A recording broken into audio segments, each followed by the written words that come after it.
हरे कृष्णा। तो आप सबका स्वागत है जगन्नाथ लीला कथा की इस चर्चा में।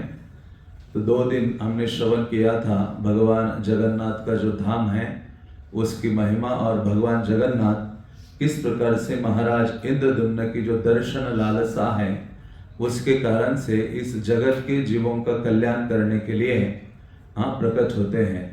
तो ऐसे भगवान जगन्नाथ की जो लीला कथा अपने भक्तों के साथ असीम और अनंत है। तो भक्तगण उन दिव्य लीलाओं का श्रवण करके आनंद की अनुभूति करते हैं। तो ऐसे इंद्रद्युम्न महाराज ने भगवान जगन्नाथ के लिए बहुत विशाल देवालय का निर्माण किया था, जैसे हमने उस दिन चर्चा की थी। और उसके पश्चात कई मंदिर बने, क्योंकि वो सत्ययुग का समय था। उस समय महाराज इंद्रद्युम्न हुए थे। उन्होंने भगवान जगन्नाथ के लिए देवालय आदि का निर्माण किया था और भगवान ने कई सारे आदेश उन्हें प्रदान किए थे। उन्हें कहा था कि हे इंद्रद्युम्न, जिस दिन मेरा प्राकट्य हुआ है ज्येष्ठ पूर्णिमा, उस दिन मेरी स्नान यात्रा मनाओ। 108 घड़े जल से, सुगंधित जल से मुझे स्नान आदि कराओ और कई सारे जो उत्सव हैं उनका आयोजन करो। इस प्रकार से जगन्नाथपुरी में नाना प्रकार के उत्सव जगन्नाथ के आनंद के लिए होते रहते हैं, लेकिन उनमें से ये कुछ उत्सव बहुत विशेष है। एक है स्नान यात्रा, दूसरा है भगवान का रथ यात्रा। तो जो स्नान यात्रा है उस दिन भगवान जगन्नाथ मंदिर के अंदर ही स्नान मंडप पर आते हैं और स्नान करते हैं। बहाना बनाते हैं कि मैं बीमार हो गया हूं। तो वहां सोना कुआं है, जिसके जो कुआं उसी एक दिन पहले खोला जाता है और उसमें से जल निकाला जाता है। ऐसे कहा जाता है कि महाराज इंद्रद्युम्न ने जिस समय जगन्नाथ जी के लिए विशाल देवालय का निर्माण करने जा रहे थे, तो उस समय बहुत सारे राजाओं को पराजित करके बहुत सोना स्वर्ण आदि प्राप्त किया था। उसको उस स्थान में रखा था, इसलिए वो गहरा कुआं बना था, जिसके कारण वहां कालांतर में जल प्रकट होता है। तो भगवान जगन्नाथ कहते कि मुझे उस सुवर्ण कुएं के जल से ही स्नान कराओ, जिसमें चंदन आदि का मिश्रण हो। तो इस प्रकार से भगवान ये एक बहाना बनाते हैं स्नान यात्रा, लेकिन वस्तुतः वो क्या चाहते हैं कि बीमारी का बहाना बनाकर मैं भक्तों को देखने के लिए जाना चाहता हूं। इसलिए स्नान यात्रा में भगवान स्नान मंडप में स्नान करते हैं। उसके पश्चात 15 दिन के लिए, आज का जो दिन है जगन्नाथपुरी में 15 दिन बीत गए हैं। आज के दिन स्नान यात्रा के पश्चात भगवान दर्शन दे रहे हैं, इसलिए आज नेत्रोत्सव कहलाता है। आज का दिन क्या कहलाता है? नेत्रोत्सव। क्योंकि कल भगवान जगन्नाथ का रथ यात्रा वहां जगन्नाथपुरी में मनाया जाएगा। तो ऐसा जो नेत्रोत्सव का दिन है, 15 दिन भगवान स्नान करने के पश्चात जो चैतन्य महाप्रभु है उनकी एक विशेष लीला घटित होती है। क्योंकि 15 दिन चैतन्य महाप्रभु प्रतिदिन भगवान के विरह में क्रंदन करते थे। भगवान के दर्शन के बिना वो रह नहीं सकते। जिस प्रकार से मछली जल के बिना नहीं रह सकती, उसी प्रकार से चैतन्य महाप्रभु भगवान के दर्शन के बिना वो केवल अपना जो समय है रोदन करने में बिताते थे और कृष्ण के विरह में व्याकुल हो जाते थे। तो ऐसे जैसे ही आज का दिन सुबह सुबह दर्शन भगवान जगन्नाथ देने के लिए तत्पर होते हैं, तो ऐसा वर्णन आता है चैतन्य चरितामृत में कि चैतन्य महाप्रभु सभी भक्तों को जगाते हैं और सभी का हाथ पकड़कर कहते चलो, दौड़ते हुए चलो। आज जो है कमल नयन कृष्ण अपना दर्शन देने जा रहे हैं। और महाप्रभु जिस स्थान में निवास करते हैं जगन्नाथपुरी में गंभीरा, वहां से दौड़ते हुए निकलते हैं भक्तों के समय और सीधा जाकर जो गर्भगृह के अंदर है। आज का ऐसा दिन है, बाकी दिनों में चैतन्य महाप्रभु गरुड़ स्तंभ के पास से दर्शन करते, दूर से दर्शन करते हैं, लेकिन आज के दिन चैतन्य महाप्रभु सीधा गर्भगृह के अंदर जाकर खड़े हो जाते हैं। और जो सुबह खड़े हो जाते हैं तो शाम तक हिलते नहीं है। ऐसा वर्णन आता है कि जब भोग लगने का थोड़ा सा समय होता है, उस समय महाप्रभु थोड़ा सा अलग हो जाते हैं, लेकिन पुनः वहां खड़े हो जाते हैं। मतलब महाप्रभु को इतनी अधिक दर्शन की प्यास है, भगवान जगन्नाथ के दर्शन को अपने आंखों के द्वारा पिए जा रहे हैं और महाप्रभु तृप्त नहीं होते।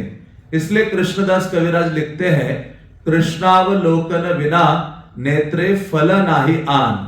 कहते इन आंखों का सबसे बड़ा फल या ये आंखों का सबसे बड़ा उद्देश्य क्या है? अधिक से अधिक कृष्ण को देखते रहना, कृष्ण के सौंदर्य माधुर्य को अपनी इन आंखों से बारंबार देखना। और जब हम भगवान को बारंबार देखते हैं तो भगवान से आसक्ति, हमारी अनुराग उदित होता है।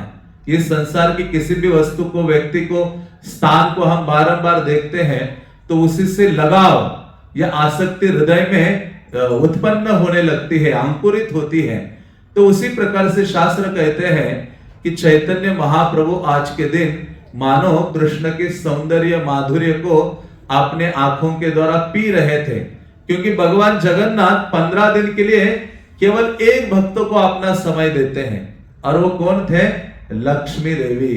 कहते एकांत लैया, क्योंकि बाकी दिनों में ये कल्चर है कि जो राजा और रानी है वो समाज के सामने एक साथ नहीं मिलते हैं।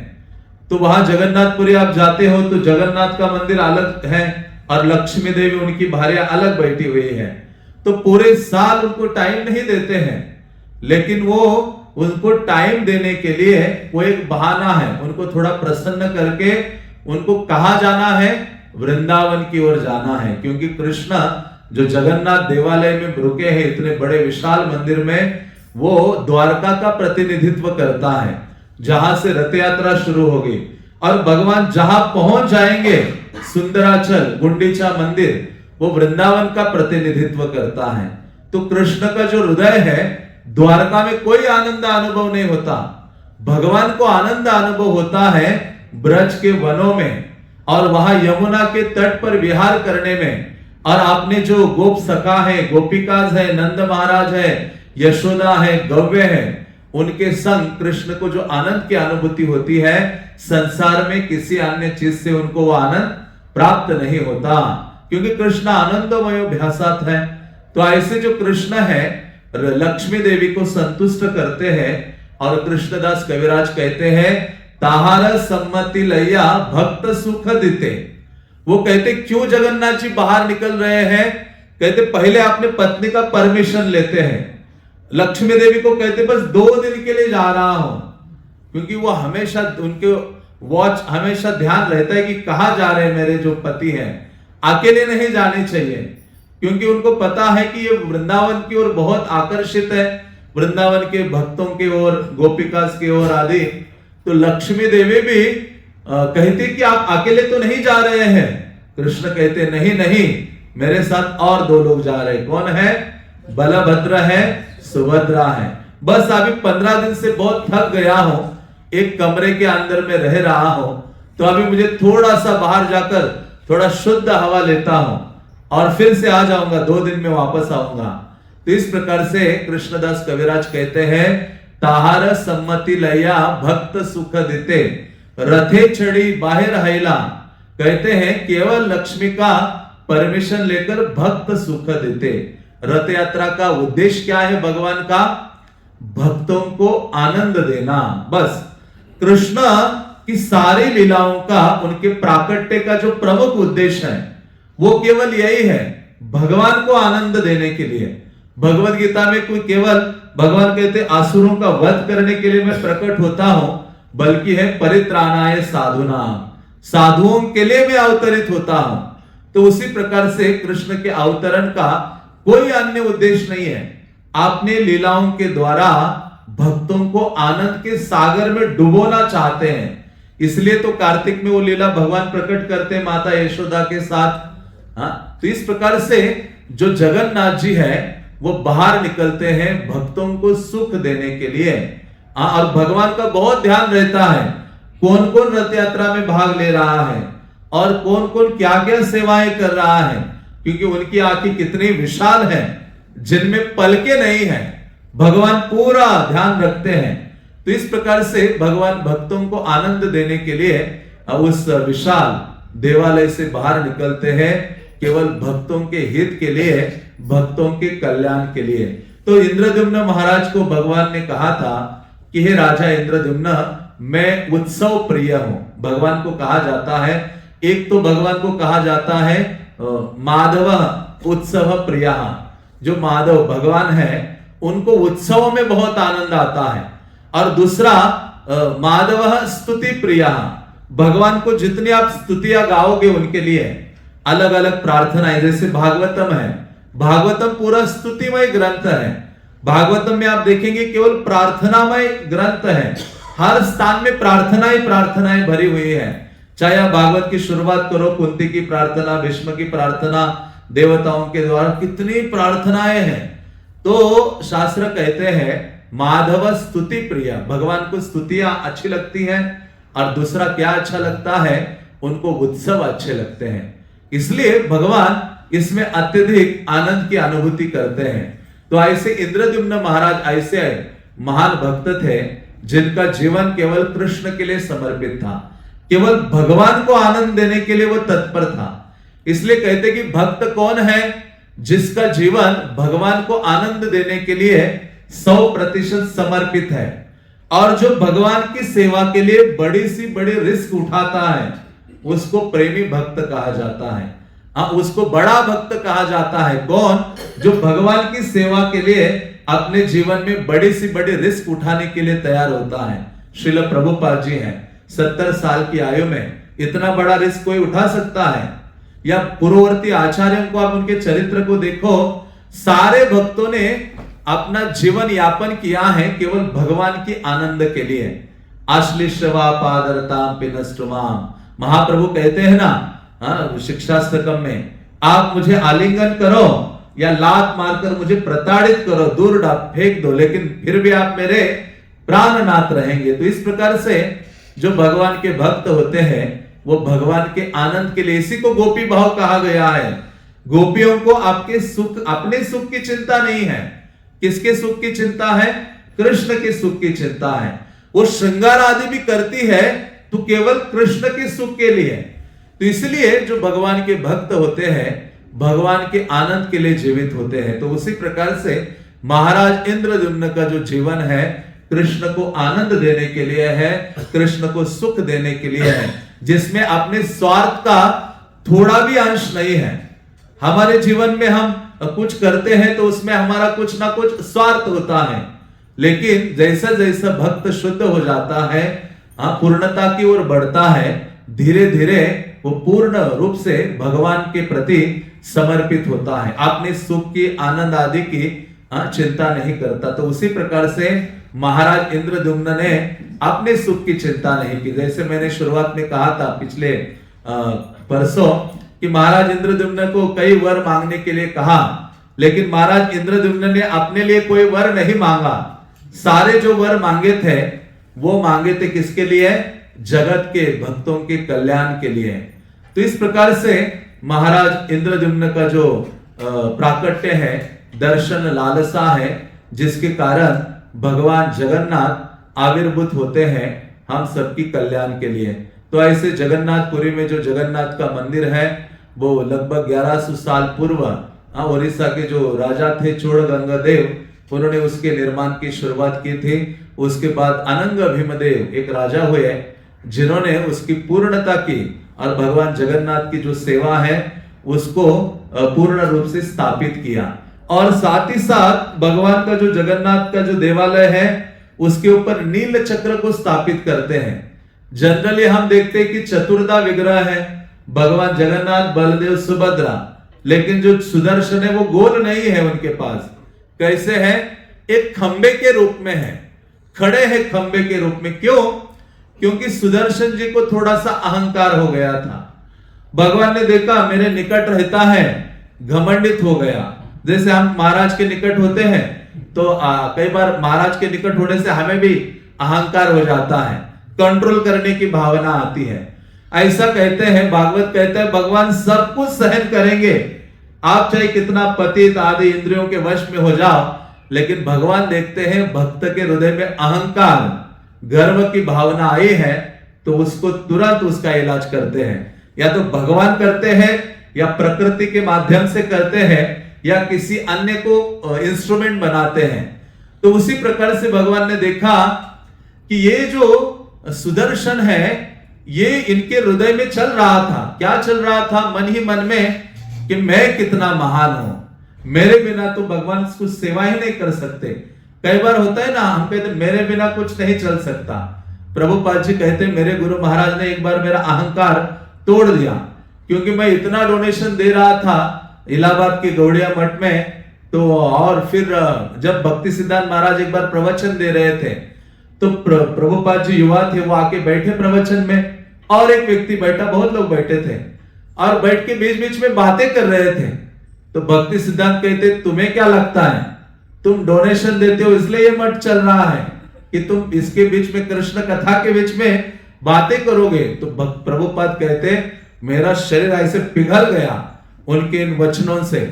हाँ, तो इस प्रकार से जब सुदर्शन जी के हृदय में ये आया कि कुछ भी बड़ा कार्य होता है, अल्टीमेट वेपन हूं मैं, किसी का कितने प्रभावशाली आसुर आदि का वध करना है, भगवान तुरंत मेरी सहायता लेते हैं और मुझे अपने हाथ में रखते हैं, उंगली पर धारण करते हैं, मुझे सदैव निकट रखते हैं। तो ऐसा बहुत उनको ऐसा घमंड हो रहा था। तो उसको चकनाचूर करने के लिए उन्होंने क्या किया, कहा कि आप जरा जाओ हनुमान जी को बुला के लाओ, क्योंकि वो भी भगवान के महान सेवक हैं। तो ये गए, सुदर्शन हनुमान जी थे, अपना भजन कर रहे थे।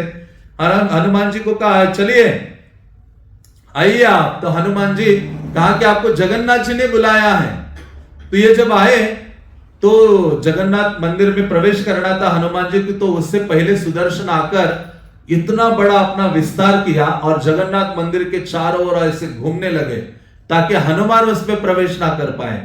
तो हनुमान जी आए बाहर और आकर क्या करते, देखते कि अरे अभी कैसे प्रवेश करूं मैं, इतनी ज्वाला निकल रही है, सुदर्शन पूरा उसको घेरे हुए हैं। तो वो जगन्नाथ जी को प्रार्थना करने लगे। जैसे ही प्रार्थना करने लगे उसी समय भगवान की कृपा से उनकी 6 भुजाएं निकलने लगती हैं। उसमें से 4 जो भुजाएं हैं वो तो भगवान के प्रार्थना की मुद्रा में थे, और जो बाकी 4 जो भुजाएं हैं उनमें चक्र निकल आए हनुमान जी के हाथ में, और 2 जो भुजाएं हैं जगन्नाथ जी को इस प्रकार से प्रार्थना कर रहे थे।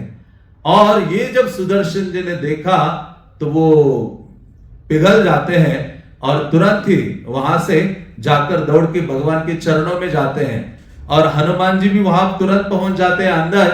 तो हनुमान जी को भगवान कहते अरे क्या हो गया, बहुत टाइम लगाया तुमने आने के लिए। तो कहते इनको पूछिए यही कारण है क्यों मुझे इतना लेट हो गया हूं।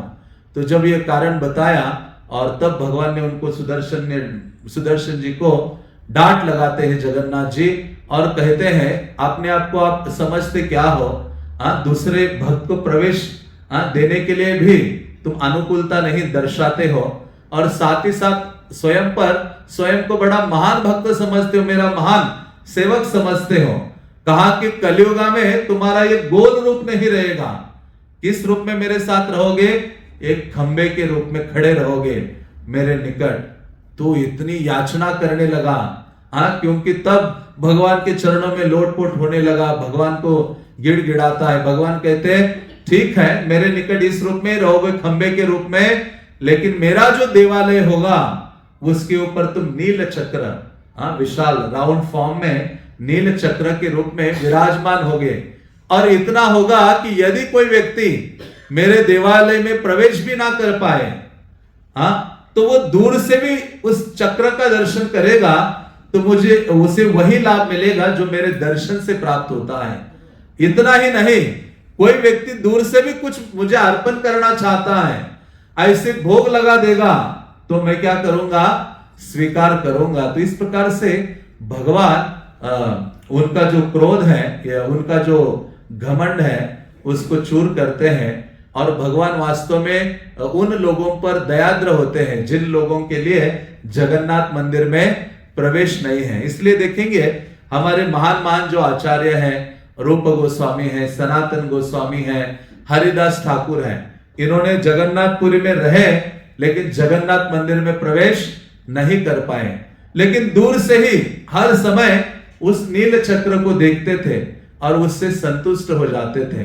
तो ऐसे भगवान उस नील चक्र को, या जो चक्र है सुदर्शन, उनको दंडित करते हैं, लेकिन साथ ही साथ इतना बड़ा वरदान प्रदान करते हैं और वास्तव में भगवान स्वीकार करते हैं। एक बार एक महान भक्त थे, जगन्नाथपुरी के निकट ही 10-12 किलोमीटर में बलि ग्राम एक गांव है, वहां एक भक्त ने जन्म लिया जिनका नाम था दासिया बावरी। आपने ये सारी कथाएं सुनी हैं। तो ऐसे दासिया बावरी बहुत गरीब थे, छोटा सा बुनकर थे, अपना कपड़ा बनाते थे हाथ से और उसको बेच के क्रय विक्रय करके उसके द्वारा अपने परिवार आदि का पालन करते थे और जीविका अपनी यापन करते थे। तो एक दिन वो ऐसे निकल रहे थे तो देखा कि एक आम बेचने वाला जा रहा है। जैसे ही कोई चीज देखी तुरंत उनको स्मरण होता है, ये बेस्ट आम है, किसके लिए होने चाहिए? जगन्नाथ के लिए। यह है भक्त का प्रेम, क्योंकि भोक्ता का भाव नहीं है, वो ये अनुभव करता है, उसका जीवन इस प्रकार से है कि कृष्ण ही क्या है? भोक्तारम यज्ञ तपसाम, कृष्ण परम भोक्ता है। तो इस प्रकार से जब वो देखते हैं उस आम वाले को, उनको कहते हैं मुझे ये आम दे दो। हाँ, तो उनसे खरीद लेते हैं, कहते हैं कि मुझे अभी जगन्नाथपुरी जाना है, जगन्नाथ जी के लिए आम लेके जाने हैं। और जैसे ही वो निकल पड़े जगन्नाथ के पुरी के लिए, टोकरी भर के आम लेके गए। जैसे आम फेस्टिवल आजकल इस्कॉन में कई मंदिरों में होता है, पूरा अल्टर सजा देते हैं, तो वैसे उन्होंने कहा सीजन अभी मैंगो का है, मैं खुद आम खा रहा हूं, लेकिन भगवान के लिए, मेरे जो प्रभु है जगन्नाथ के लिए ले जाना है। तो एक टोकरी भर दी और वो उठा के निकल पड़े। जगन्नाथपुरी पैदल पहुंचे। वहां पहुंचे तो आप देखेंगे वहां जाने मात्र से वहां के जो सेवक पंडाज है आपके पीछे तुरंत लग जाते हैं। अभी तो बहुत कम हो गया, मतलब हम 20-25 साल पहले जाते थे तो वहां तो आपकी गर्दन पकड़ के आपको छोड़ते नहीं थे, गालियां देकर मार पीट कर बहुत तंग करते थे। बल्कि जगन्नाथपुरी जाने का वो भी एक आनंद है, जब तक वो गालियां नहीं दे, आपको डांटे नहीं, तब तक आपको लगेगा नहीं कि हम जगन्नाथपुरी आए नहीं है। वो जगन्नाथ के ऐसे सेवक है।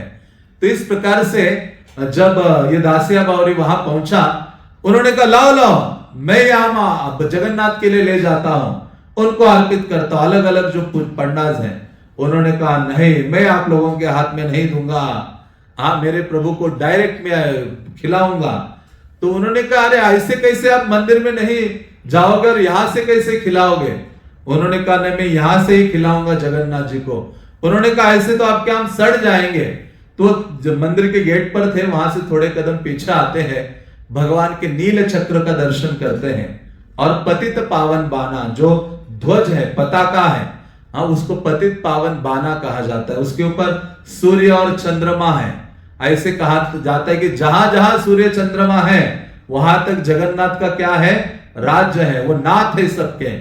तो इस प्रकार से जब नील चक्र को देखा और अपनी टोकरी रखी और टोकरी से 2 आम हाथ में लेते थे और ऐसे पकड़कर भगवान को याचना करते थे, हे प्रभु जगन्नाथ, मैं आपके लिए लेकर आया हूं, कृपा करके आप इसको स्वीकार कीजिए। क्योंकि ये दासिया बावरी ऐसे भक्त थे, यदि वो कुछ अर्पण करे प्रेम से, जगन्नाथ जी के अंदर हिम्मत नहीं है कुछ उसको मना कर दो।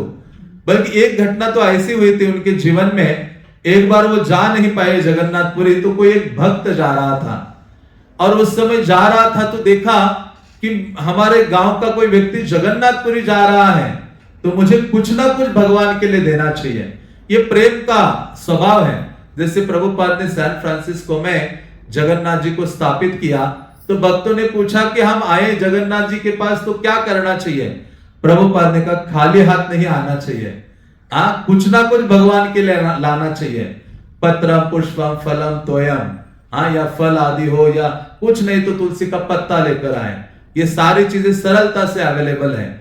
प्रभुपाद कहते हैं इस प्रकार से आप आदान प्रदान करोगे, दोगे कुछ कृष्ण को, तो कृष्ण हमारे साथ आदान प्रदान करते हैं, प्रेम से स्वीकार करते हैं। इसलिए गीता में भगवान बारंबार कहते हैं पत्रम पुष्पम फलम तोयम। तो इस प्रकार से जब उन्होंने देखा कि कोई उनका गांव का व्यक्ति जा रहा है, तो तुरंत सोचा कि क्या जो भगवान के लिए एक नारियल था, एक नारियल दिया उसके पास, कहा कि आप भगवान जगन्नाथ के लिए प्लीज नारियल पहुंचा दो, मेरे प्रभु के लिए मेरी भेंट है प्रेम की। लेकिन किसी के हाथ में नहीं देना है, जब वो अपना हाथ खुद आगे करे तभी उनके हाथ में देना है, नहीं तो वापस लेके आना है। कितना वो कन्विक्शन था कि जगन्नाथ जी इसको क्या करेंगे, अपने हाथ से ले लेंगे। इतना प्रेमी भक्त का इतना ये है, शक्ति है, इतने वो कन्विंस्ड है। तो वो जो व्यक्ति ये जाता है नारियल लेकर और देखता है, वो भी खुद हैरान था कि आज तक किसी के लिए भगवान ने हाथ आगे नहीं किया है, ये नारियल कैसे हाथ लेंगे भगवान। हमें तो पता है जगन्नाथ जी के हाथ तो छोटे छोटे हैं, हाँ। तो लेकिन वो व्यक्ति गया और गरुड़ स्तंभ के पास खड़ा हो गया, और जैसे ही दासिया बावरी का नाम उच्चारण किया ना, भगवान के कानों में वो नाम जाते आनंदित हो जाते हैं। जैसे कोई हमारा प्रिय व्यक्ति होता है, हाँ, उसका नाम सुनते हमें आनंद होता है, और कुछ ऐसा व्यक्ति होता है उसका नाम सुनने से हाँ कुछ दुर्भावना हृदय में कुछ होने लगता है। तो जैसे दासिया बावरी का नाम सुना तो भगवान जगन्नाथ आनंदित हो गए और उन्होंने कहा, हे प्रभु, हाँ, क्योंकि आप देखेंगे जगन्नाथपुरी में गरुड़ स्तंभ और भगवान का गर्भगृह बहुत दूर है, हाँ। तो भगवान ने, उन्होंने ऐसा नारियल हाथ में लिया, कहा कि हे प्रभु, ये नारियल आपको दासिया बावरी ने भेजा है, आपको ये यहां से ही स्वीकार करना पड़ेगा, मैं आगे आकर नहीं दूंगा आपको। तो उसी क्षण भगवान जगन्नाथ अपना जो हाथ है ऐसे लंबा कर देते हैं, बहुत लंबा, जहां आपका वो फार्मिंग शॉप है ना यहाँ, हाँ, जहां ऑर्गेनिक चीजें हैं वहां तक लंबा, भगवान ने वहां से उसके हाथ से ले लिया, नारियल ले लिया, हाँ, अपने पास। और वो जो व्यक्ति जिस उसका तो इतना श्रद्धा नहीं था, वो भी आश्चर्यचकित हो जाता है और भगवान उसको स्वीकार करते हैं और वो वापस आकर दासिया बावरी को कहता है। तो दासिया बावरी ये सुनकर नाचने लगते हैं, हाँ, क्योंकि वास्तव में भगवान सदैव तैयार है हमारी सेवा स्वीकार करने के लिए। जो भी चीज हम अर्पित करने के लिए भगवान चाहते हैं हम अपना समर्पण प्रदान करें, धीरे धीरे किसी ना किसी वस्तु के माध्यम से, धीरे धीरे भगवान चाहते हैं मानस देहो जो किछु मोर अर्पिलु तुवा पदे नंद किशोर, भक्तिविनोद ठाकुर कहते हैं। तो इस प्रकार से जब दासिया बावरी ये आम लेकर, उस स्टोरी में आते वापस, आम लेकर जब वहां खड़े थे, जैसे उन्होंने कहा प्रभु ये आम ले लीजिए, तुरंत वहां उनके हाथ से आम गायब हो रहे थे, नील चक्र की ओर ऐसे कर रहे थे। जो पंडा लोग हैं वो ऐसे वो देखने लगे कि कोई काला जादू जानता है कि आम को सीधा गायब कर रहा है हमारे आंखों के सामने। लेकिन इन्होंने कहा, दासिया बावरी कहते, नहीं नहीं, मैं काला जादू नहीं जानता हूं। अभी आप पंडास, जहां बहुत पंडास खड़े हो गए थे सेवक जगन्नाथ के, कहते अभी दौड़ के अंदर जाओ, मंदिर के अंदर गर्भगृह में जाकर देखो, मेरे प्रभु आम खाते हुए नजर आएंगे आपको। और 2 आम लेके देते थे, फिर से ऐसे नील चक्र सुदर्शन जी की ओर करते थे, तुरंत गायब होते थे, ऐसे पूरा टोकरी खाली हो गया। और जैसे ही ये पुजारी गण दौड़े अंदर गर्भगृह में, तो वहां देखा सारी गुठलियां पड़ी हुई है और सारे छिलके हैं, और जगन्नाथ जी के ओठ जो है पूरे मैंगो जूस से ऐसे गीले हो गए हैं, येलो पीले हो गए हैं। तो वो आके सब पुजारी मंदिर के अंदर से आते हैं, वो कभी किसी को प्रणाम नहीं करते, लेकिन दासिया बावरी को उन्होंने प्रणाम किया आकर, और उनके चरणों की धूली उन्होंने अपने सर में धारण की। उन्होंने कहा कि हे दासिया बावरी, आप वास्तव में भगवान के बहुत अधिक प्रिय भक्त हो। तो दासिया बावरी गदगद हो जाते हैं कि कृष्ण ने, जगन्नाथ जी ने मेरी ये जो सेवा है वो स्वीकार की है। इसलिए जगन्नाथ जी बहुत दयाद्र रूप है भगवान कृष्ण का, जो भक्त के लिए चाहे कितना ही ऊंच नीच पतित आदि क्यों ना हो, सबके लिए दर्शन देने के लिए बाहर निकल रहे हैं। संसार में कोई ऐसे विग्रह नहीं है जो अपना अल्टर का कंफर्ट छोड़ के बाहर आते हैं। अभी तो इस्कॉन में पूरा एसी लगा देते हैं, कई सारी भगवान को सुविधा देते ना, लेकिन जगन्नाथ जी उस सब चीजों को देखते नहीं है। जगन्नाथ जी, जैसे श्री गौरांग प्रभु मुझे कह रहे थे कि पिछली जो रथ यात्रा थी उसमें पूरा बारिश हो रहा था, लेकिन जगन्नाथ जी वहां खड़े थे, सबको पूरा अपना दर्शन दे रहे थे, सेवा आदि दे रहे थे। इस प्रकार से जगन्नाथ जी सब प्रकार का मानो कष्ट सहन करते हैं, भक्तों के या जीवों के या जगत के कल्याण के लिए। तो ये जो दासिया बावरी थे, उन्होंने भगवान जगन्नाथ को ये आम दिए, उसके पश्चात वो घर में निकलने लगे। तो उस समय उन्होंने भगवान को प्रार्थना की, हे प्रभु आप मुझे अपना दर्शन दीजिए, लेकिन कैसे? मैं आपके सारे अवतारों को देखना चाहता हूं, यहां खड़े खड़े ही देखना चाहता हूं। तो भगवान मना नहीं कर पाए जगन्नाथ। इसलिए हमने पहले दिन सुना था कि जगन्नाथपुरी जो धाम है उसको क्या कहा जाता है? दशावतार क्षेत्र, क्योंकि सारे अवतारों का उगम स्थल जगन्नाथ जी है। और यदि आप जगन्नाथ जी का दर्शन करते हो तो सारे भगवान के जो अनंत अवतार है, 10 या अनंत अवतार, सबको आपके दर्शन का, आपको उनके दर्शन का लाभ प्राप्त होता है। तो इस प्रकार से उनके सभी अवतारों के वो दर्शन करते हैं। भगवान एक एक रूप अपना प्रकट करते हैं उनके समक्ष, और वो कहते कि हे प्रभु मैं तो अभी मुक्त हो गया हूं, और जितना मेरा जीवन है उसको मैं आपकी सेवा में समर्पित करूंगा। बल्कि ये जो दासिया बावरी थे पहले इतने भक्त नहीं थे। एक साधारण परिवार में उन्होंने जन्म लिया था, निम्न कुल में उनका जन्म हुआ था, लेकिन उनके हृदय में यह था कि जब उनके गांव में लोग जगन्नाथपुरी जाते थे, जगन्नाथ जी की चर्चा करते थे, मंदिर में वहां बैठकर उनके गांव के ब्राह्मणगण वैष्णवगण कीर्तन करते थे, तो इनको बड़ा आनंद आता था। तो वहां जाकर सुनते थे। सुनते सुनते इतना आकर्षण हो गया कि उन्होंने कहा नहीं, मुझे जगन्नाथपुरी जाना है। जो प्रभु रथ के ऊपर विराजमान होते हैं उनका दर्शन मुझे करना है। तो जब उनके गांव के लोग जगन्नाथपुरी के लिए निकले दर्शन के लिए, तो ये भी उनके संग निकल पड़े, और अभी भक्तों के संग में सतत कृष्ण नाम का वो उच्चारण करने लगे थे। और बल्कि उन्होंने दीक्षा भी प्राप्त कर ली थी, लेकिन जगन्नाथपुरी कभी नहीं गए थे, ना जगन्नाथ जी का दर्शन किया था। तो उन्होंने एक दिन जब जगन्नाथपुरी के लिए वो निकले भक्तों के संग में, और जब पहुंचे जगन्नाथपुरी, तो आश्चर्य क्या था कि उसी क्षण भगवान जगन्नाथ अपना जो रथ है नंदी घोष, उसके ऊपर बैठ ही रहे थे, और बैठकर भगवान ऐसे देखने लगे। अब देखिए कल रथ यात्रा है, लाइव देखते हम, तो बहुत अद्भुत है। भगवान मानो इतने जब रथ के ऊपर नीचे से चलने लगते हैं, मानो उन्होंने पी ली है। उसको राधा रस मदिरा कहते हैं। आचार्यगण क्या कहते, क्या पी लिया है? राधा रस मदिरा। इसलिए जगन्नाथ जी को पूरा ऐसे चलते तो ऐसे ऐसे लुढ़कते हुए चलते हैं, और फिर उनको कुछ सुध बुध नहीं है, उनको ऐसे पकड़ पकड़ के ऊपर रखा जाता है। राधा रस मदिरा का वो पान किए होते हैं। तो जब इन्होंने देखा भगवान जगन्नाथ को नंदी घोष के ऊपर बैठे हैं, और इतने भव्य आनंददायी सौंदर्यवान, अलग से वो मुकुट धारण किया है, बड़े बड़े उनके विशाल नेत्र हैं, उनके सारे सेवक उनके लिए स्तुतिगान आदि कर रहे हैं, तो ये बिल्कुल अवाक हो जाते हैं। और जगन्नाथ को पहली बार देखा था, उनके विशाल रथ को, उनको दंडवत प्रणाम अर्पित करते हैं। वो कहते हैं कि हे प्रभु, यहां जो रथ यात्रा में लाखों लोग उपस्थित है, उन सब में कोई सबसे अधिक पतित है तो कौन हो? मैं हूं। और यही योग्यता है भगवान की कृपा प्राप्त करने की, एकमात्र योग्यता यही है। मौसम पतित प्रभु ना पाई बिहार। चाहे आप देखिए रूप सनातन की प्रार्थनाओं को आप पढ़ते हैं चैतन्य चरितामृत में, तो कहते कि जगाई मधाई से भी अधिक हम पतित है। रूप सनातन का इतना ऊंचा स्थान है। कोई भी गौड़ीय आचार्य ले लो, जितने भी गौड़ीय आचार्य हुए हैं, उनके हृदय की ये स्थिति है, उत्तम हैया अपना के माने अधम। यही वैष्णव है। महान उत्तम होने के बावजूद भी सदैव स्वयं को कैसे मानते हैं?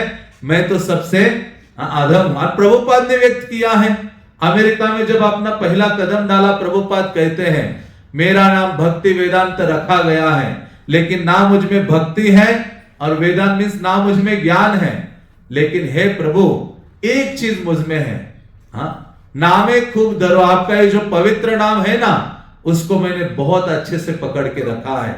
बस आप यहां मुझे लेकर आए हो इस पाश्चात्य जगत में, मैं आपके हाथ का कठपुतली हूं। आप मुझे जैसा चाहे वैसा न चाहिए। ये है मतलब भक्त सदैव भगवान के हाथ का इंस्ट्रूमेंट बनना चाहता है, जैसे अर्जुन बने निमित्त मात्रम भव्य सव्यसाची। तो इस प्रकार से ये जो दासिया बावरी थे वो कहते कि मैं सबसे अधिक पतित हूं। और भक्तिविनोद ठाकुर भी कहते हमारा जीवन सदा पापे रत नाहि का पुण्य रलेश। भक्ति सिद्धांत महाराज ने अपने एक भक्तों का जरा वैष्णव गीत गाओ, तो उसने शुरू किया राधा कृष्ण प्राण मोरा जुगल किशोर। उनको कहा, अरे उन्होंने कहा रास्कल तुम्हें ये सोच रहा है, ये गीत गाओ ना। कौन सा? हमारा जीवन सदा पापे रहता, कि मेरा जीवन पापों से भरा हुआ है, नाहि का पुण्य रलेश। भक्ति सिद्धांत महाराज ने पूरा उनको इतना लंबा डांट लगाई। तो वो कहा करते थे कि हमारी स्थिति में हमें कौन से गीतों को गाना चाहिए जो दैन्य आदि से भरे पड़े हैं, विनम्रता भगवत याचना आदि से भरे पड़े हैं। हाँ, उसकी ऐसे जब गीतों का गान करते हैं हाँ, तो हम उन्नति कर पाते हैं। तो इस प्रकार से जो दासिया बावरी है भगवान को प्रार्थना करते, जगन्नाथ को देख के दंडवत करते हैं। और चैतन्य महाप्रभु भी जब रथ यात्रा शुरू होने से पहले इसी प्रकार की प्रार्थनाएं करते थे और भगवान को देखकर दंडवत करते थे। उन्होंने कहा, दासिया बावरी कहते कि हे प्रभु अब मेरी उपेक्षा मत कीजिए, मैं बहुत पतित हूं इसलिए मेरी उपेक्षा मत कीजिए, मुझे स्वीकार कीजिए, मुझे ज्ञान प्रदान कीजिए मेरे हृदय में और मुझे इस दुखमय जगत से मेरा उद्धार कीजिए, क्योंकि आप ही एकमात्र ऐसे हो जो सारे जगत का उद्धार करने का सामर्थ्य या योग्यता रखते हो। इसलिए वो बारंबार भगवान को प्रणाम कर रहे थे और वो कहते हैं कि आप ही एकमात्र परम सत्य हैं। और रथ यात्रा में भाग लेते हैं और जब वापस जाते हैं कि हे जगन्नाथ जी कृपा कीजिए कि मुझे फिर से अवसर प्रदान कीजिए, आपके इस रथ यात्रा और धाम में आने के लिए मुझे फिर से अवसर दीजिए। तो जब वो घर में जाते हैं तो पत्नी घर में इंतजार कर रही थी कि अभी आएंगे और भूख लगी होगी, भोजन की व्यवस्था। तो जैसे गए घर पहुंचे तो पत्नी ने भोजन के लिए मिट्टी का जो लाल पात्र होता है, जो क्या कहते हैं, जो लाल पात्र रावण, वो उनके सामने रखा। उसमें सफेद जो चावल डाले और चावल के बीच में जो शाक है, पालक या जो भी शाक है, पकाने के बाद थोड़ी सी काली हो जाती है, उसको बीच में डाला और इनके सामने परोसा। जैसे इन्होंने देखा जोर जोर से आंखों से नेत्र की अश्रुधारा बहने लगी। हा जगन्नाथ कहने लगे। उन्होंने कहा नहीं, मैं ये नहीं खा सकता, ये तो मेरे प्रभु के नेत्र है। क्या है? जगन्नाथ के नेत्र आप देखोगे, बाहर लाल है, बीच में व्हाइट है और उसके अंदर क्या है? काला है। तो जो प्लेट था मिट्टी का वो रेड था, उसके अंदर सफेद चावल डाले थे, उसके बीच में क्या डाला था? शाक डाले थे। जहां जहां नेत्र पड़े तहां तहां कृष्ण स्फुरे। जहां जहां प्रेमी भक्त के नेत्र पड़ते हैं वहां वो कृष्ण को देखता है। तो सारे आसपास के गांव के लोग इकट्ठा हो गए, वो रो रहे हैं भगवान के विरह में। तो बाद में समझ में आ गया कि यह ऐसा चक्कर है। तो उन्होंने वो प्लेट साइड में कर दिया, उनको फिर अलग अलग प्लेट में राइस अलग, शाक अलग, वो सब अलग अलग सर्व किया। उन्होंने उसको स्वीकार किया, क्योंकि रथ यात्रा से आए थे तो जगन्नाथ का स्मरण कर रहे थे, किस प्रकार से भगवान जगन्नाथ विराजमान थे, कैसे सब प्रार्थना कर रहे थे, देवी देवतागण आदि ऐसे जगन्नाथ के सौंदर्य का स्मरण कर रहे थे, बारंबार अपने हृदय में धारण कर रहे थे। इसलिए रथ यात्रा का मतलब है, चैतन्य चरितामृत कहता है, कृष्ण लैया ब्रजे जागो ए भावांतरे। कृष्ण को लेकर कहा जाना है? वृंदावन जाना है। और राधा रानी कहते हैं मोर मन वृंदावन। तो वृंदावन ले जाने का अर्थ है कृष्ण को हम खींच रहे हैं। कहा? अपने हृदय में खींच रहे हैं। ब्रजेंद्र नंदन कृष्ण को, जगन्नाथ को हमारे हृदय में स्थापित करना है। यही है रथ यात्रा का एकमात्र उद्देश्य, भगवान को, क्योंकि हृदय को वृंदावन बनाना है।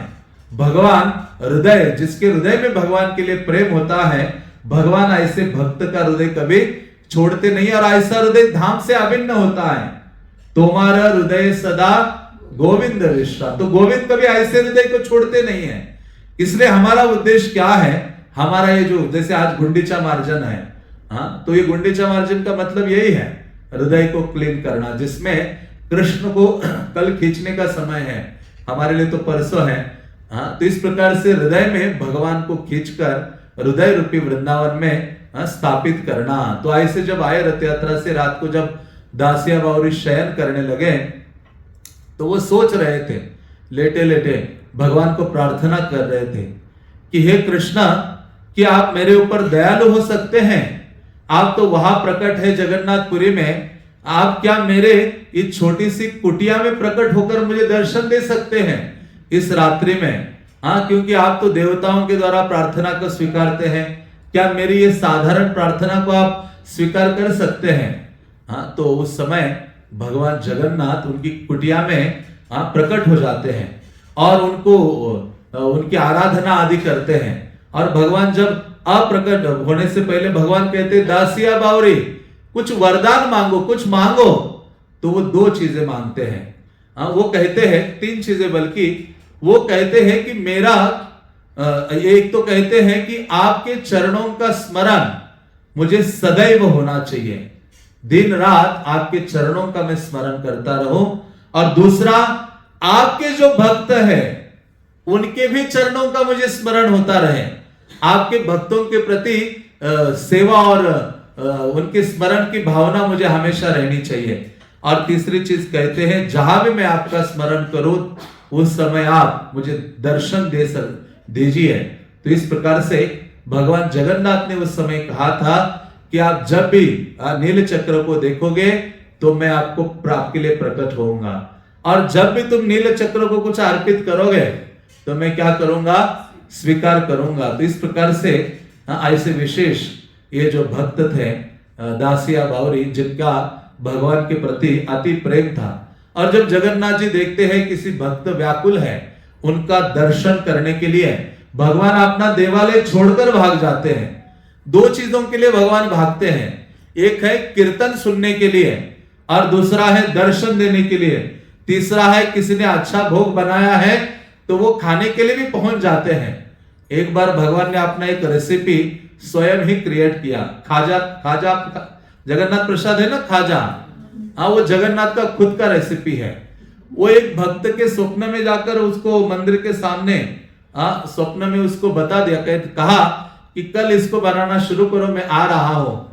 और भगवान ने जब उसने बनाना शुरू किया, और खाजा तो भगवान का इतना प्रिय है, हाँ, मतलब जैसे ही उन्होंने कढ़ाई से उसको निकाला, ऐसे निकाला ही बाहर, निकाल ही रहे थे, जगन्नाथ जी पहुंच गए और देखने मात्र से ऐसे लिया, खा लिया, इसलिए उसको खाजा कहते हैं। मतलब देखने मात्र से तुरंत उसको डाले, हाँ, तो इसलिए वो इतना प्रसिद्ध जगन्नाथ जी का प्रसाद है। तो ऐसे जो जगन्नाथ जी हैं वो दर्शन देने के लिए बहुत व्याकुल रहते हैं। यदि कोई भक्त जगन्नाथ का दर्शन करना चाहता है, हाँ, जैसे आपने सुना होगा रामचंद्र देव जो राजा थे वहां के, और जगन्नाथपुरी आप जाते हो तो मंदिर के गेट पर ही भगवान जगन्नाथ का फेस है, अकेले जगन्नाथ है, उनको पतित पावन कहा जाता है। तो जो ये रामचंद्र देव जगन्नाथपुरी के राजा थे, तो मुस्लिम तकी खान नाम का एक जो मुस्लिम शासक था, उसने आक्रमण किया, राजा रामचंद्र देव जो उड़ीसा के राजा थे उनको परास्त कर दिया, और उन्होंने कहा मैं ब्राह्मणों को कष्ट दूंगा, जगन्नाथ मंदिर के ऊपर अटैक करूंगा, यदि आप मेरी बहन रिजिया से आप विवाह नहीं करोगे तो केवल भगवान और भक्तों की सुरक्षा के लिए उसकी जो बहन थी मुस्लिम युवती, उनसे वो विवाह करते हैं। खोर्धा के राजा थे, भुवनेश्वर और जगन्नाथपुरी के बीच में उनका महल आदि था। तो उस प्रकार से वो उन्होंने जब विवाह किया तो जगन्नाथ मंदिर में वहां पुजारियों ने उनकी एंट्री बैन कर दी कि राजा को भी जगन्नाथ के दर्शन नहीं। और जो राजा के लिए एकादशी के दिन नील चक्र के ऊपर महादीप जलाया जाता है, राजा के लिए प्रार्थना आदि की जाती है, वो भी बंद किया। तो राजा इतना व्याकुल हुआ कि उनको सब छोड़ के चले गए, उनकी जो रानियां थी सब छोड़ के चले गए। इनको उस मुस्लिम शासक ने कुछ दिनों के लिए जेल में डाला था, और जब ये तैयार हो गए इन सब की रक्षा और उनके बहन से विवाह करने के लिए, तो उनको मुक्त करते हैं। तो इनके हृदय में जगन्नाथ को देखने की बहुत तीव्र लालसा थी। तो कैसे करे, दिन में तो कोई उनको आने नहीं दे रहा था राजा होकर भी, तो मध्य रात्रि में अपना घोड़ा लेकर पहुंच जाते थे जगन्नाथ मंदिर, जगन्नाथपुरी के मंदिर के सामने जो सिंह द्वार है। जगन्नाथ मंदिर को सिंह द्वार, व्याघ्र द्वार, हस्ती द्वार आदि जो द्वार है, जब सिंह द्वार के सामने पहुंचे, सिंह द्वार से वैष्णवों को प्रवेश करना चाहिए, क्योंकि शुद्ध भक्ति प्राप्त होती है यदि कोई सिंह द्वार से जाता। अलग अलग द्वार अलग अलग लोगों के लिए प्रवेश है। तो ऐसे सिंह द्वार के सामने गए, बहुत रोने लगे कृष्ण के लिए, और वास्तव में यही उद्देश्य है, एक दिन कृष्ण के लिए रोना आ जाए। कृष्ण कहने मात्र से नयनम गलदश्रुधारया। बल्कि प्रभुपाद जी को शिष्य थे जो गौर गोविंद महाराज, उन्होंने भुवनेश्वर मंदिर बनाया। वह हमेशा कहा करते थे, मैंने मंदिर, ये क्राइंग स्कूल खोला हुआ है। ये टेंपल नहीं है, ये क्या है? क्राइंग स्कूल है। यहां आकर बस आपको कृष्ण के लिए रोना सीखना है। और चैतन्य भागवत भी कहता है, भक्ति योग केवल क्रंदन। भक्ति योग क्या है? कृष्ण के लिए रोना है। तो इस प्रकार से जब ये जो रामचंद्र देव है इतने व्याकुल होकर, लोटपोट होकर वहां रो रहे थे, जगन्नाथ जी का मंदिर, देवालय बंद होकर पुजारी चले गए थे, मध्य रात्रि का समय था, भगवान जगन्नाथ से रहा नहीं गया। जगन्नाथ जी ने जो आपने, क्योंकि जगन्नाथ जी जब शयन करते हैं रात्रि में तो एक विशेष वेश धारण करते हैं, उसको कहते हैं बड़ा श्रृंगार वेश। और वो वेश क्या है? वृंदावन वेश है। वृंदावन वेश जब तक वो धारण नहीं करते तब तक उनको नींद नहीं आती है। वृंदावन वेश पूरा फ्लावर से सजाते भगवान को रात्रि में, वृंदावन के मूड में होते हैं। और उस वृंदावन, उस बड़ा श्रृंगार वेश बहुत विशेष है, वो धारण किए भगवान रात्रि में, मध्य रात्रि में देखा उनका भक्त वहां उनके लिए क्रंदन कर रहा है, तुरंत निकल पड़े। और रत्न सिंहासन, 5 फुट हाइट है रत्न सिंहासन, जिस आल्टर के ऊपर भगवान वेदी के ऊपर जहां बैठते जगन्नाथपुरी में, 15 फुट ऐसा लंबा है और 5 फुट हाइट है, जिसके ऊपर जगन्नाथ, बलदेव, सुभद्रा, सुदर्शन विराजमान है। और वो सारा शालिग्राम शिला से बना हुआ है। इसलिए उस वेदी के ऊपर केवल जो मुख्य पुजारी है जगन्नाथ का, उसी को चढ़ना अलाव है। और जो राजा उड़ीसा के गजपति है, क्योंकि जगन्नाथ के जो सेवक है, उन सारे सेवकों में जो पहला सेवक जो दर्जा आता है वो राजा को कहा जाता है। जगन्नाथ जी के प्रथम सेवक वो है गजपति राजा, जो उड़ीसा के जो राजा है। और कुछ भी सेवा में बदलाव आदि करना हो, जगन्नाथ जी सदैव राजा के स्वप्न में जाते, स्वप्नादेश देते हैं। और साथ ही साथ रथ यात्रा में भी आपने देखा है कि रथ तभी निकलता है जब राजा आकर छेरा पहरा नहीं करता, सफाई आदि पूजा आदि नहीं करता। तो इस प्रकार से वहां का राजा उस वेदी पर चढ़ सकता है, या फिर जो नेपाल के नरेश हैं वो उसके ऊपर चढ़कर जगन्नाथ की सेवा कर सकते हैं। तो इस प्रकार से भगवान वहां विराजमान है। तो ये रामचंद्र देव ने जब इतने व्याकुल हो गए तो भगवान वहां से चलकर अपने मानो वेदी से जंप लगाई नीचे, और ऐसे चलकर इतना लंबे सारी सीढ़ियां, वो रथ यात्रा के दिन ही चल चल कर आते बाहर। लेकिन अभी रामचंद्र देव को दर्शन देने के लिए रात्रि में निकल आए, बाहर आए और पूरा सिंहद्वार के बाहर आकर ऐसे खड़े हो गए मध्य रात्रि में। रामचंद्र देव की आंखें बड़ी हो गई जगन्नाथ जी को देखकर, कितने दयालु हैं, मुझे दर्शन कर देने के लिए भगवान पूरा अपने वस्त्र उनके सारे वहां मिट्टी में लग रहे हैं और आकर खड़े हो गए। जगन्नाथ जी को वो देख रहे हैं, प्रार्थना कर रहे हैं। और ऐसा एक दिन नहीं हो रहा था। जब भगवान फिर गए अंदर, जाके फिर से खड़े हो गए, बैठ गए। तो जब ऐसे बैठ गए तो पुजारी सुबह आकर देखता है कि अरे सिंह द्वार से लेकर रत्न वेदी तक सब जगह तुलसी, फ्लावर्स आदि गिरे हुए हैं अधिक मात्रा में। फिर पुजारी डर जाता है। और फिर दूसरे दिन, तीसरे दिन, ऐसे कई दिन भगवान ऐसे बाहर आकर दर्शन देते थे रामचंद्र देव के लिए। तो जब पुजारियों ने प्रार्थना किया कि प्रभु है क्या ये चीज, तो भगवान ने वो मुख्य पुजारी के स्वप्न में कहा कि मेरा जो महान भक्त है, जिनको आप सबने क्या किया है, अंदर आना मना कर दिया है रामचंद्र देव के लिए, मैं प्रति मध्य रात्रि में जाकर उनको दर्शन प्रदान करता हूं। तो आप क्या करो, मेरी ही प्रतिमा, मेरा ही एक रूप वहां सिंह द्वार में स्थापित करो। कई ऐसे जीव हैं जो अंदर नहीं आ सकते, उधर मेरा दर्शन करके वही लाभ प्राप्त कर सकते जो अंदर आकर दर्शन का लाभ प्राप्त होता है। तो इस प्रकार से भगवान जगन्नाथ जी वह दरवाजे पर ही विराजमान है, जिनको पतित पावन कहा जाता है। और आज भी जो विदेशी भक्त अंदर नहीं जा पाते, वो सदैव वहां जाकर पतित पावन का दर्शन करते हैं और भगवान को स्वीकार करते हैं, भगवान के दर्शन का लाभ प्राप्त करते हैं। तो इस प्रकार से भगवान अपने दर्शन के द्वारा, जैसे मैंने शुरुआत में कहा, श्रवणे दर्शने आकर्षय सर्वजन, भगवान अपने श्रवण कथा के माध्यम से, अपने दर्शन के माध्यम से जीवों को अपनी ओर आकर्षित करते हैं। और श्रील प्रभुपाद कहते प्रसाद के माध्यम से भी आकर्षित करते हैं। इसलिए प्रभुपाद अमेरिका गए, प्रवचन के समय जो इस्कॉन बुलेट का जार भर के रखते थे गेट पर, गुलाब जामुन का पूरा जार भर के, जो युवा जन आते थे, बाहर निकलने से पहले क्या करना है, जार का ढक्कन खोलना है और जितने खा सकते हो आप खा लो और क्लास से बाहर निकल जाओ, बीच में जिसको निकलना है। तो ऐसा प्रभुपाद ने किया था। तो जो भी वो गुलाब जामुन बाहर निकलता था, तो गुलाब जामुन एक डालता था, पूरा फिर से आके बैठ जाता था बचे हुए प्रवचन को सुनने के लिए।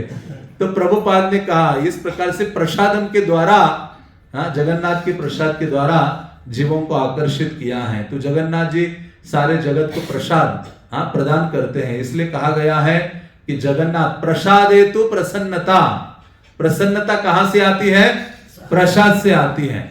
और हर एक को आनंद आता है प्रसाद पाने में। आज हम किसी भक्तों के प्रभु जी के यहाँ थे जहां इतना प्रसाद पा रहे थे, तो हर एक को प्रसाद से आनंद आता है। और जगन्नाथ प्रसाद तो देवतागण लाइन में खड़े रहते हैं। अब जगन्नाथपुरी जाओ, दोपहर को एक बड़ा भोग लगता है भगवान को, भोग मंडप में, जिसमें कम से कम कई हजार मटके होते हैं और वहां 3 पुजारी बैठते हैं, जगन्नाथ को आचमन कराते हैं, पाद्य करते हैं, आदि जो भी मंत्राद उच्चारण करते हैं, बारंबार अपने हाथ में जल लेते हैं और वो सबको अलावड़ है दर्शन का। अब बहुत जब भी जगन्नाथपुरी जाए वो देखे दोपहर के समय में, और बारंबार जल डालते हैं। ऐसे कहा जाता है जब तक भगवान उनके हाथ के जल में ना दिखाई दे तब तक वो नहीं समझते कि जगन्नाथ ने ग्रहण किया है, और उसके पश्चात वितरण के लिए जाता है। तो ऐसे जो जगन्नाथ जी हैं, आपने जो प्रसाद के माध्यम से जीवों का कल्याण करते हैं। और ये जो प्रसाद है कृष्णेर उच्चिष्ट है महाप्रसाद नाम, कृष्णदास कविराज कहते हैं कृष्ण का ये उच्चिष्ट है महाप्रसाद, जो सभी जीवों को आनंद प्रदान करता है। तो जो नारद मुनि है उन्होंने उद्धव से सुना था, उद्धव ने कहा अरे तुम इतने महान भक्त हो, इतना प्रचार करते हो, कभी प्रसाद खाए, डायरेक्ट प्रसाद। हम कहते हैं ना कि बाकी बिहारी का डायरेक्ट महाप्रसाद मिला है क्या आपको, डिवोटी किचन वाला मिला है कि नहीं, डीटी किचन वाला प्रसाद। तो इन्होंने कहा आपको डायरेक्ट भगवान के थाली में जो लक्ष्मी सर्व करती है वो प्रसाद महाप्रसाद मिला है कि नहीं। आप तो इतनी बार वैकुंठ जाते हो नारद, इतनी सेवा करते हो, प्रचार करते हो। तो उद्धव कहते प्रसाद से ना माया ऐसी दूर रहती है। कहते मेरा अनुभव है, लंबी कथा है चैतन्य मंगल में। तो वहां नारद कहते अच्छा ये बात तो कभी मेरे मन में आई नहीं कि कुछ महाप्रसाद भी खाना है। एक दिन जब ये उद्धव जी ने उनको समझाया तो नारद मुनि चले गए वैकुंठा जाकर कहते डायरेक्ट प्रसाद नहीं मांग सकते लक्ष्मी से, पहले थोड़ी सेवा करते हैं, सेवा के बाद अपने आप मेवा या प्रसाद मिलेगा। तो पूरा 1 साल तक सेवा करते रहे। लक्ष्मी देवी बहुत आनंदित होती है, कहती क्या चाहिए नारद मुनि बताओ, इतनी सेवा की है। वो कहते हैं माता जी बस आप मुझे ये दीजिए, थोड़ा नारायण का प्रसाद दीजिए। कहते वो नहीं दे सकती, क्योंकि ना उन्होंने एक बार मुझे बोला है परमिशन के बिना नहीं देना है किसी को भी। तो फिर भगवान को उस दिन नारद ने ये बात बोले थे कि मुझे थोड़ा प्रसाद दीजिए, भगवान का उच्चिष्ट। तो जब भगवान नारद लक्ष्मी देवी भगवान को भोग खिला रही थी, सर्व कर रहे थे, तो उस समय सुदर्शन भी थे वहां। तो वो भगवान ने देखा कि लक्ष्मी देवी का थोड़ा सा मुंह उतरा हुआ है। कहते क्या हुआ, सुदर्शन कहते उन्होंने ना ऐसा वचन दिया हुआ है उनको प्रसाद देना है नारद जी को, लेकिन आपका परमिशन नहीं है। नारायण जी कहते ये जो उच्चिष्ट है ना बिना परमिशन के देते रहना चाहिए। तो लक्ष्मी देवी ले लेती है और नारद को देती है, नारद ग्रहण करते हैं, आनंदित होते हैं और इतना नाचने कूदने लगते हैं। बल्कि वो सब जगह जाकर गौरांग महाप्रभु के प्राकट्य का न्यूज फैला रहे थे और उसी के बीच में ये प्रसाद भी प्राप्त हो गया। तो ऐसे पहुंचते कैलाश में और वहां जाकर इतना नाचने लगते, आनंदित हो जाते हैं। तो शिव जी कहते, अरे मैंने तुम्हें इतना ज्यादा आनंदित पहले कभी नहीं देखा, क्या ये कितना खुश, इतना आनंदित कैसे हो? कहते महाप्रसाद खा के आया हूं मैं अभी, जैसे हम भी कहते ना मंदिर जाके महाप्रसाद पा के आया हो, तो वैसे ही इतने। तो उन्होंने, आप तो मेरे भाई हो और आपने मेरे लिए प्रसाद लाया नहीं? कहते बचाए नहीं मेरे से। तो उन्होंने कहा, अपने नाखून दिखाओ। नारद मुनि के नाखून में महाप्रसाद था और बल्कि नाखून से प्रसाद निकाला शिव जी ने, कितना श्रद्धा था। इसलिए कहते हैं जगन्नाथ प्रसाद की इतनी महिमा है कि यदि कुत्ता खा ले और उसके मुंह से गिर जाए, दौड़कर जाकर वो उठा के खाना चाहिए। ऐसी श्रद्धा होनी चाहिए जगन्नाथ प्रसाद में। हाँ, तो इस प्रकार से शिव जी की तो इतनी श्रद्धा कि नाखून से निकालकर महाप्रसाद खाया। और खाया तो कितना होगा नाखून में, क्या इतने एक कटोरा थोड़ी होगा, इतना सा किंचित, हाँ अल्प। तो उसको केवल ग्रहण करने मात्र से इतने नाचने कूदने लगते हैं मानो पृथ्वी रसातल में जाएगी। पृथ्वी देवी आगे रूप अपना धारण करके पार्वती को कहते, आपके हस्बैंड को रोकिए जरा, वो इतना जोर जोर से नाच रहे कूद रहे हैं। संहार प्रलय के समय भी इतना डांस नहीं करते हैं। तो उस समय पार्वती देवी सामने जाकर कहती, जोर से चिल्लाती हैं, क्यों आप, क्या हो गया है आपको, तो इतना क्यों नाच रहे हो? तो जोर से बोलती, थोड़ा शांत हो जाते हैं। कहते दुर्लभ से त्रिजगते विष्णु निवेदित, विशेष अधरामृत वेदे अविदित। कैसे त्रिजगत में जो दुर्लभ है, वेदों के लिए भी वो अविदित है, ऐसा महाप्रसाद। हे न महाप्रसाद आमे करेनु भक्षण, सफल जन्म मोर आज सुभक्षण। शिव जी कहते, आज मैंने वो महाप्रसाद ग्रहण किया है और मेरा जो जीवन है वो सफल हो गया है। और पार्वती कहती, अच्छा आप तो मुझे हमेशा कहते अर्धांगी है अर्धांगी, फिर आधा प्रसाद मेरे लिए क्यों नहीं रखा? तो शिव जी कहते, ये धनेरा अधिकारी नहेत भवानी। कहते तुम क्वालिफाइड नहीं हो प्रसाद खाने के लिए, इतना अपमान। साक्षात पार्वती का, ये धनेरा अधिकारी नहेत भवानी। हे भवानी, भव शिवाजी का नाम है, शिव जी का नाम है। तो कहते, हे भवानी तुम प्रसाद पाने का अधिकारी नहीं हो। बहुत दुखी हो जाती है, प्रतिज्ञा लेती है।